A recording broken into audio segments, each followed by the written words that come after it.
Tes.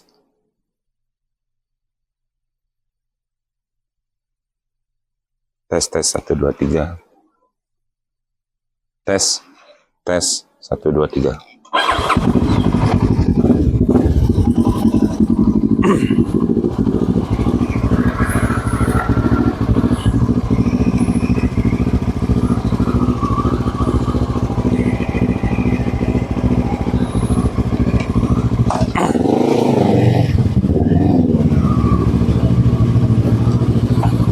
Selamat pagi guys, ya hari ini hari Minggu, saya mau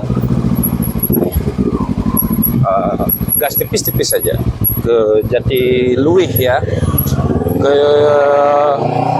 sambil ngetes apa namanya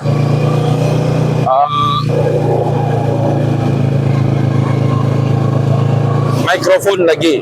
Jadi tes mikrofon, mudah-mudahan ini bisa terdengar dengan baik dan bisa meredam noise. Mikrofonnya itu bekerja dengan baik, bisa meredam noise dari angin dan suara sepeda motor saya yang sudah saya modifikasi ya. Jadi memang ini knalpot aslinya saya bedel atau dibobok. Jadi semoga terdengar suaranya. Nah sekarang saya dalam perjalanan menuju ke Jatiluwih. Nah ini masih di wilayah dekat-dekat rumah saya saja. Jadi ini namanya di Desa Kukuh di Kabupaten Tabanan. Ya sengaja saya nggak pakai helmnya. Harusnya nggak boleh diikutin ya. Karena ini saya mau dekat-dekat aja kok. Hanya untuk sekedar ya melemaskan tangan lah. Sama si merah ini biar sempat jalan juga dia dulu.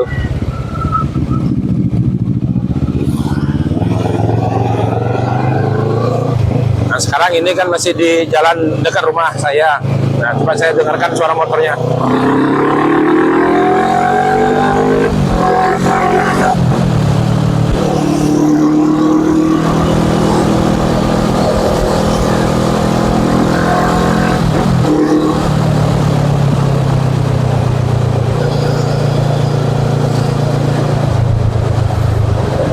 Wow, ya Kawasaki ER6 ini untuk akselerasi nggak pernah mengecewakan saya ya, tidak pernah mengecewakan buat saya. Jadi memang karakter 2 silinder segaris ya, dengan kapasitas mesin 650, tapi kalau nggak salah itu declare itu 649. Ini nggak pernah mengecewakan untuk akselerasi. Jadi dan perawatannya juga relatif mudah karena oleh bengkel resminya kan sebenarnya kalau unit ER6-nya sih sudah discontinue ya. Jadi sudah tidak diproduksi lagi oleh Kawasaki Indonesia. Tapi saya lihat yang versi atau Kawasaki Versys-nya itu masih apa namanya? Masih dijual ya. Jadi artinya untuk suku cadang itu lebih masih aman lah. Jadi saya nggak pernah kesulitan untuk mencari spare part-nya dia untuk motor ini.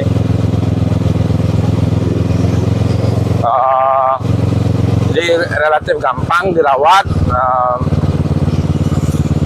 Kemudian aftermarketnya juga berlimpah. Dipakai itu tuh nyaman untuk sekelas motor seperti ini ya. Jadi sekelas motor kadang-kadang di sini sport ya. Nah, ini kan dia saya sebut ini kan naked sport ya ini. Jadi posisi ridingnya enak. Dipakai daily juga masih enak. Bensin ya untuk ukuran mobil hemat lah. Jadi kemarin itu saya touring dari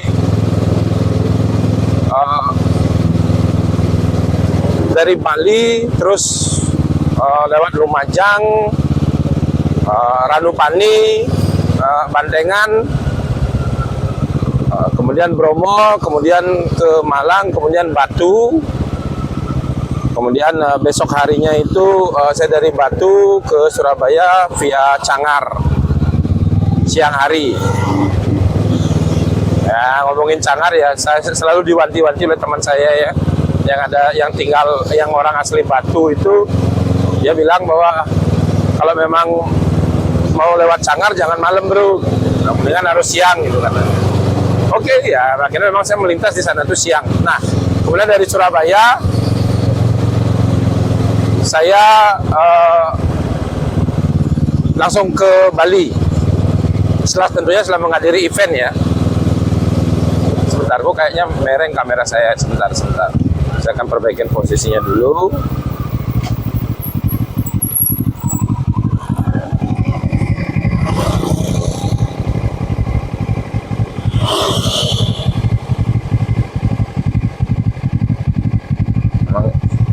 Tongsisnya udah mulai udah berumur dia, jadi dia relatif sebentar.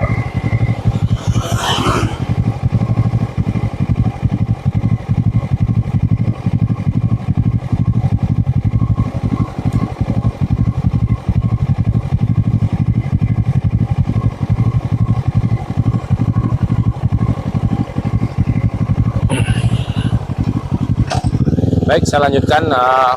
Jadi dari saya ulangi, Bali, Lumajang, Bali, Jember, Lumajang, Ranupani, Bromo, Malang, Batu, itu ditempuh dalam waktu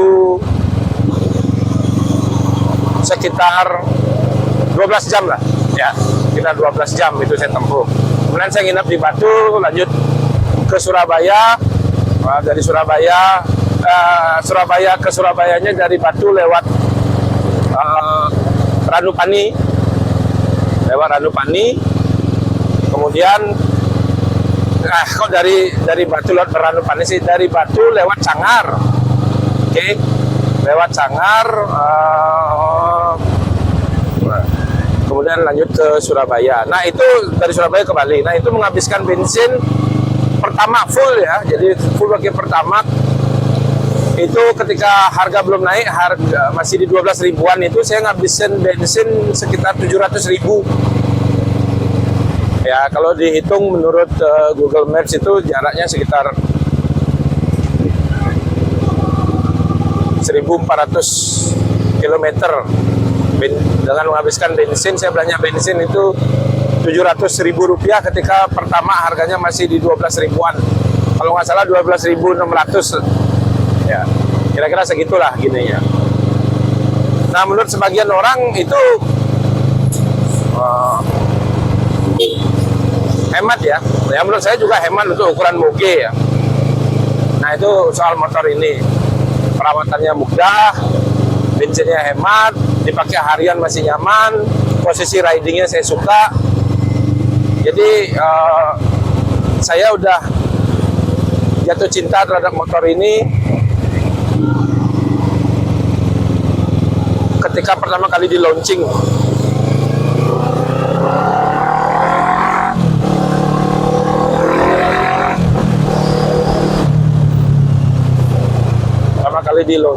Kemudian ya baru kebeli ya, baru terbeli di tahun 2025 dalam kondisi second.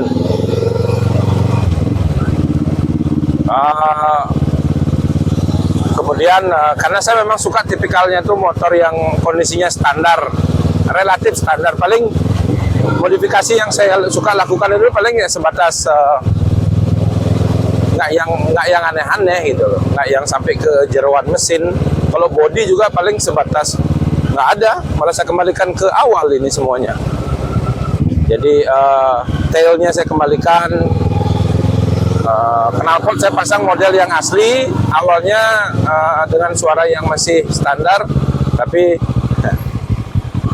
ya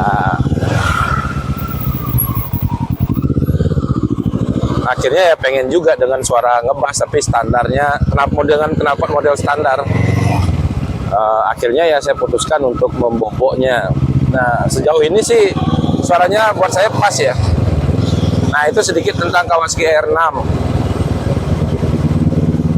yang saya pakai. Nah, hari ini saya sedang menuju ke Jatiluwih. Jadi sebenarnya lokasinya nggak dekat-dekat amat, tapi karena ini masuk jalan-jalan pedesaan, saya memilih untuk apa sih?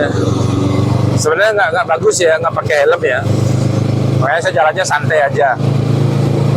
Jangan ikutin ya nggak pakai helm ini.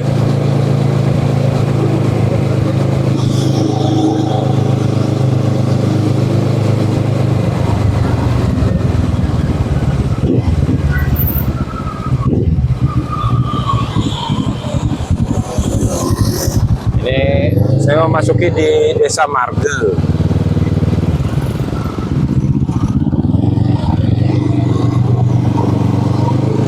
Kayak di depan ada pompa bensin ya.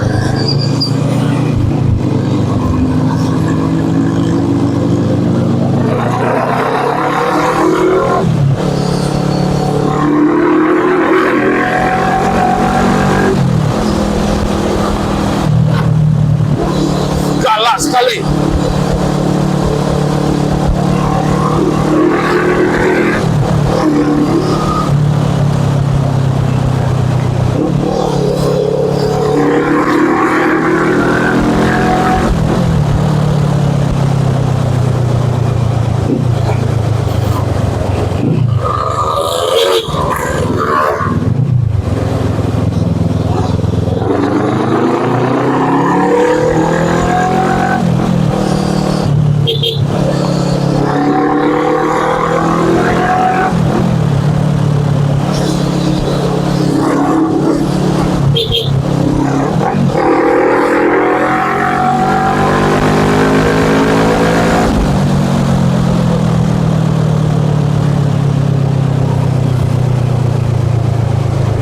Posisi kameranya sampai berubah, sampai tilting. Padahal itu saya pastikan udah keras loh gininya kunci-kunciannya, tapi karena menahan akselerasi itu tuh dia sampai tilting ke arah saya.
saya suka suara knalpotnya. Saya suka pedal-pedalannya. Ini dikerjakan oleh Yoyo Knalpot ya, yang ada di Tabanan. Jadi apa yang saya rasakan kayaknya setelah ganti knalpot ini, ya suaranya memuaskan buat di kuping saya ya. Tapi performanya juga terasa, saya pikir bakalan ngompos, tapi nggak juga. Performanya kayaknya sama, ketika masih standar, mungkin sedikit lebih beringas di atas malah ya. Jadi memang karakternya itu, saya minta suaranya itu ngebas ya. Nah, jadi dengan suara ngebas itu, jadi ketika di low RPM itu suaranya standar biasa gitu loh. Terasa dia ngebas tapi tidak memekakan telinga. Tapi belum teriak dia. Tapi begitu dimasuk di RPM, kalau nggak salah tadi di 5.000, 6.000 RPM itu baru dia meraung. Ya. Jadi start meraung, motornya start meraung di RPM 5.000 sampai 6.000.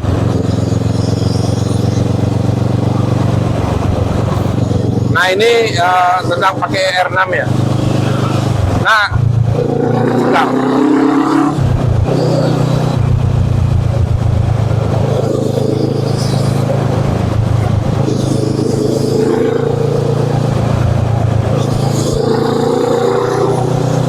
Ya, jadi masih kalau di bawah 5.000 RPM suaranya belum ya, belum meraung dia.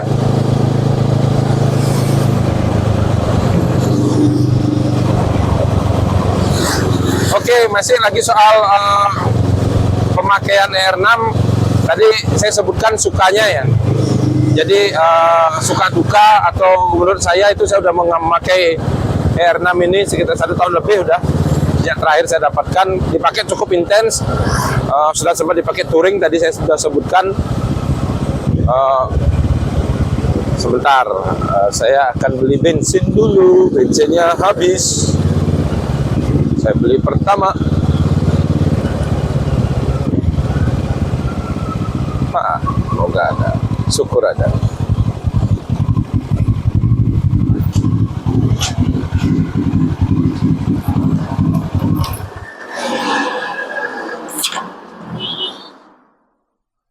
$200. Senang meluap banget, 1 seket coba lah. Sama keuangan nambah, Ben. Tapi 16. Tapi nu mesti dadu soalnya.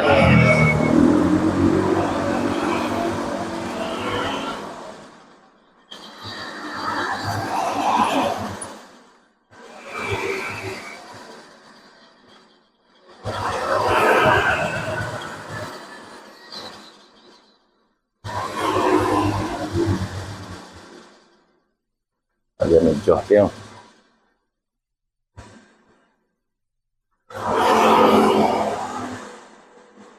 kita yang ini sekat itu. Nah, ini sana. Oh, sing nak. Mana bagian boleh.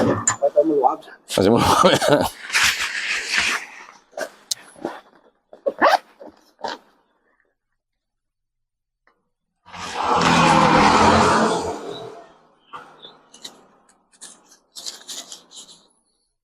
Oke, suk semua.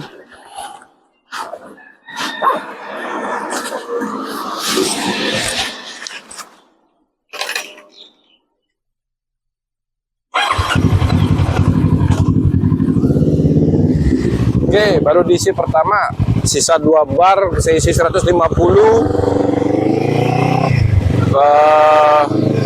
dengan harga pertama 16 ribuan ya sekarang ya. Jangkrik naiknya nggak kira-kira loh.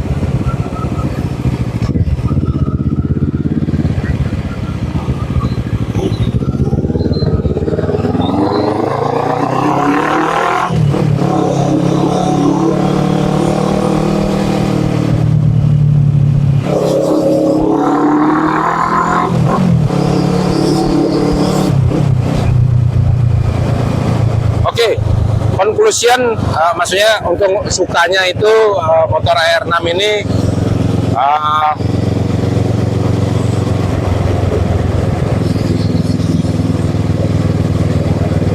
motornya itu bandel, karena ya sederhana ya, tidak ada fancy elektronik. Kemudian apa namanya, posisi ridingnya nyaman buat saya, dipakai harian masih enak. Bukan masih enak, memang enak dipakai harian, asal kuat aja beli bensinnya ya.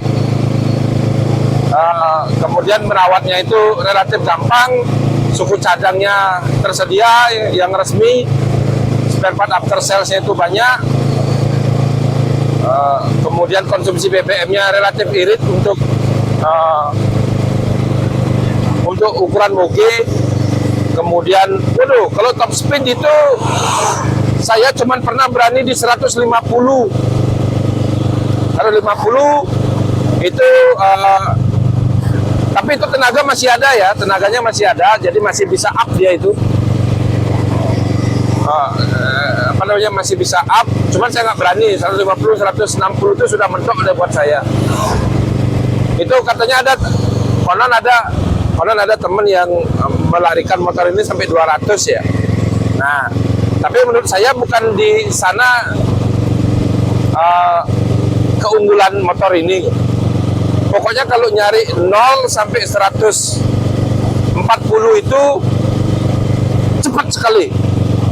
Atau 0 sampai 120 itu cepat sekali. Hanya berapa detik udah nyampe dia 120. Dari 140 itu terasa agak sedikit slow dia naik gininya. Jadi esensi dari motor ini menurut saya itu di akselerasi ya. Torsinya ngejambak gila itu. Buat saya itu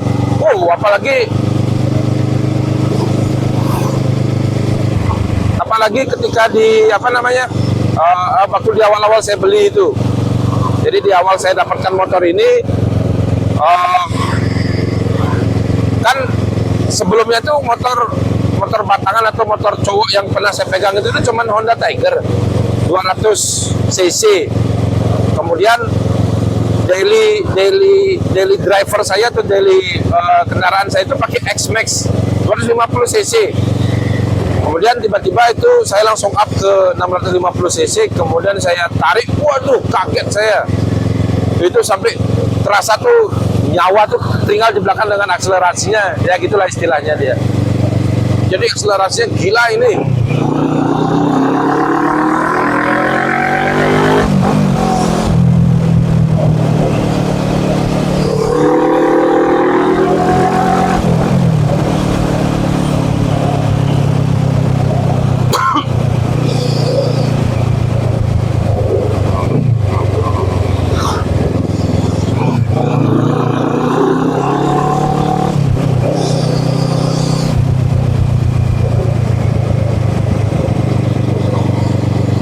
Nah, itu kurang lebih untuk untuk menunjukkan akselerasinya bagaimana sih ini. Nah, sekarang itu sukanya ya.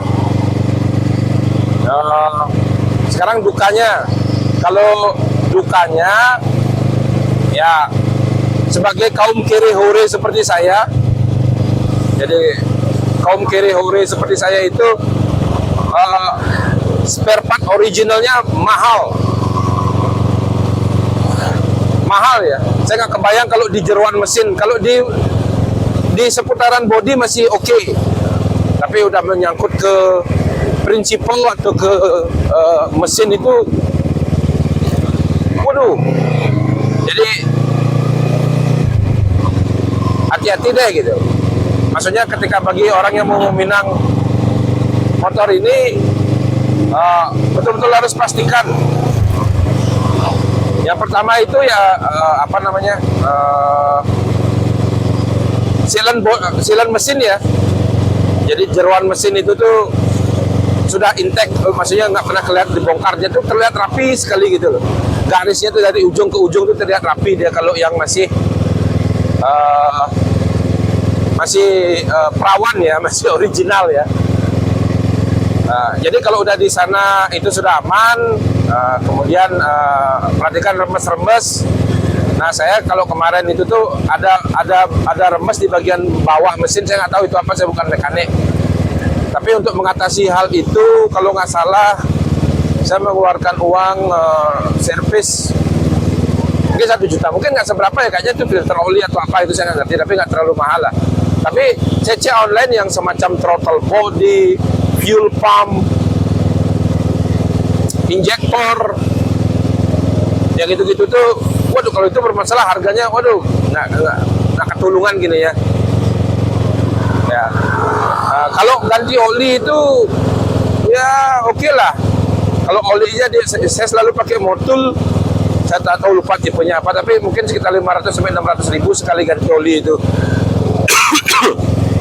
Nah, contoh lagi yang gini itu ya, yang spare partnya ajaib menurut saya ya. Jadi kalau ketika motor ini saya dapatkan, itu saya dapat handle rem dan kopling yang versi aftermarket.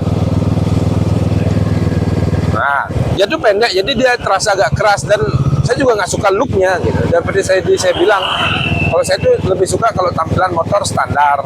Tapi yang buat saya tuh yang modifikasi yang saya pertama pasti kejar itu adalah ban tapak lebar pasti. Itu yang paling prioritas. Nah, kalau udah dengan tapak lebar di belakang itu tuh udah happy dah saya. Oke, handle rem ya sama kopling. Itu saya pikir lebih murah dia. Ternyata enggak, lebih mahal yang aslinya. Kalau nggak salah itu yang di handle kopling itu ada 2 komponen dia, adjuster sama handle-nya ini. Nah itu kalau nggak salah itu sekitar 1 jutaan lah itu harganya dia. Kalau nggak 900 sampai 1 juta rupiah lah. Nah yang di handle remnya yang di kanan itu kalau nggak salah saya belinya 700 ribu. Kemudian saya masangnya selalu di bengkel resmi. Jadi sebenarnya karena tidak tahu juga di mana mau servis atau di mana saya percaya mau servis gitu loh. Akhirnya saya selalu melakukan servis dan perawatan itu tuh di bengkel resmi. Jadi sampai masang-masang apa namanya spare part aksesoris itu juga saya minta tolong di bengkel resmi.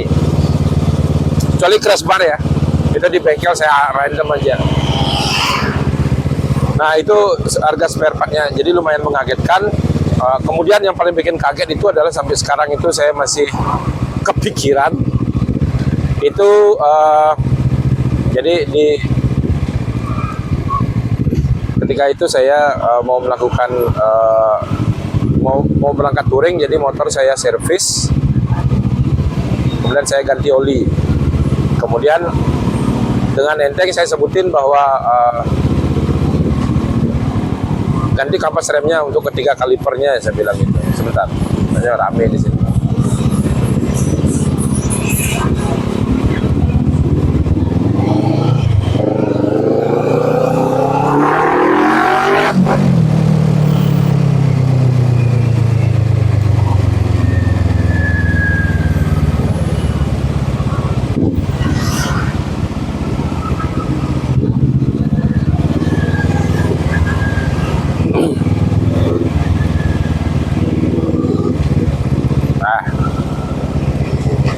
Bentar, harus.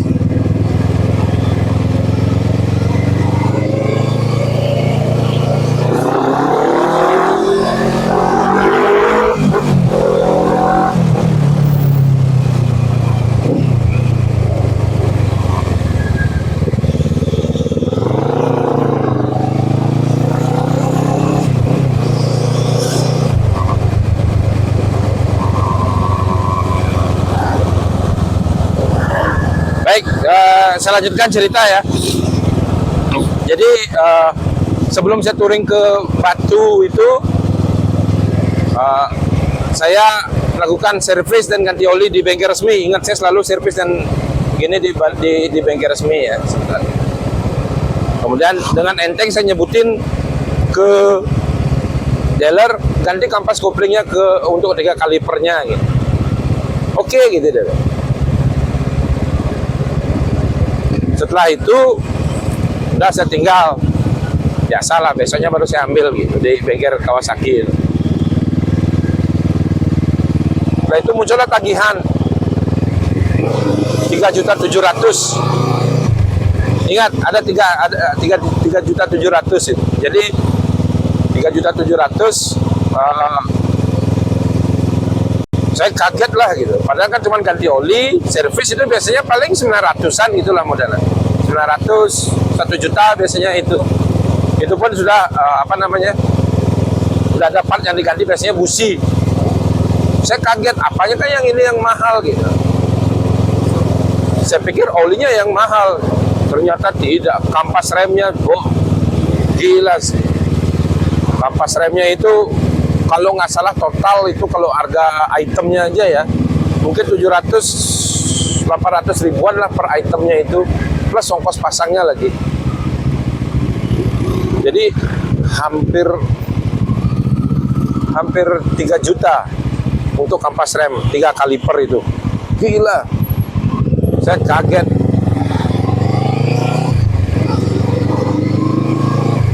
Kaget dong.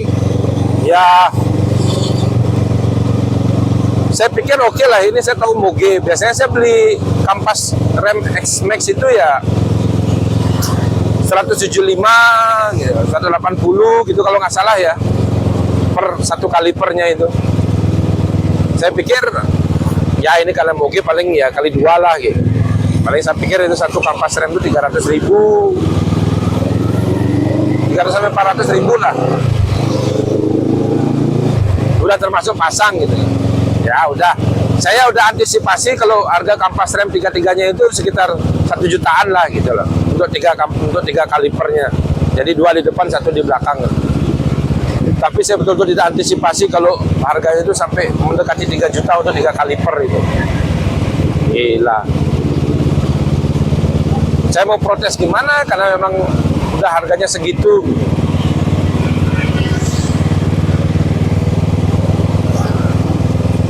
Tapi kampas remnya itu saya lihat di kotaknya ya, saya bilang di kotaknya ya, ditunjukin sama dagangnya atau di bengkel resmi, dia bilang ini memang asli Jepang Pak, gitu dia bilang. Saya perhatikan memang di kampas remnya itu atau di kampas remnya itu base platnya itu kalau nggak, dia tuh kayaknya kalau nggak, dia tuh terbuat dari tembaga kayaknya. Jadi bahan seperti kabel itu dipakai. Jadi tembaga warnanya itu memang kuning orange itu loh. Sampai sekarang juga masih terlihat. Dan memang pakaiannya itu tuh lembut ya. Kalau di rem mendadak itu tuh dia apa namanya, nggak yang cetak ngunci gitu tuh loh, nggak yang langsung shoot gitu tuh dia. Jadi dia tuh kayak ABS, padahal motor ini kan belum ada fitur ABS-nya. Jadi dia shoot, enak dia saya rasakan itu memang lebih enak dia. Tapi pertanyaan berikutnya, apakah nanti saya mau pakai kampas rem yang sama? Well, kita lihat dulu. Tapi kayaknya saya mau nyoba yang aftermarket aja deh dulu. Yang lain mungkin nggak ambil yang original. Tapi saya belum tahu apa. Bagi yang tahu apa alternatif kampas rem, boleh di komen di bawah deh ya.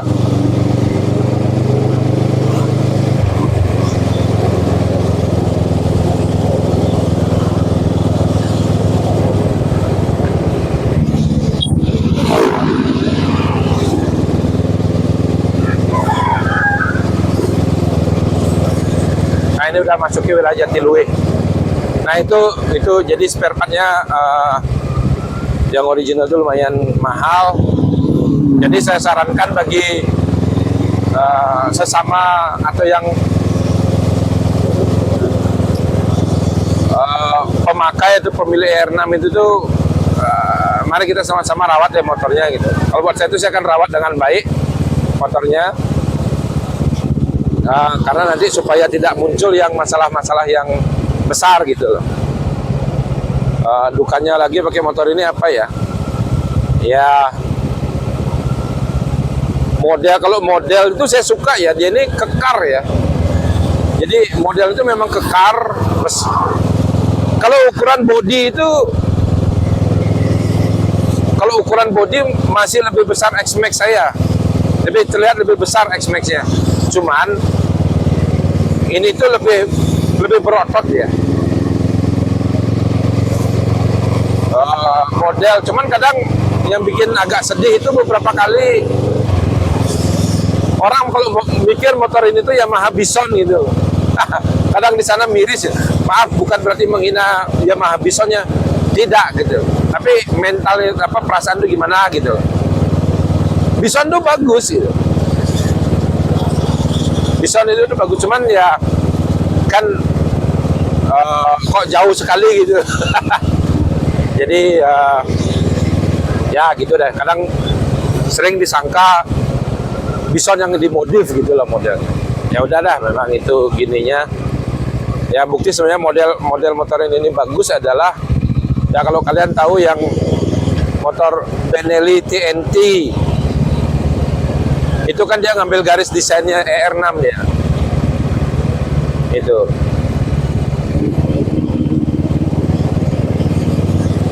Itu aja sih gini ya, spare part mahal, kadang salah kaprah, biaya perawatan ya.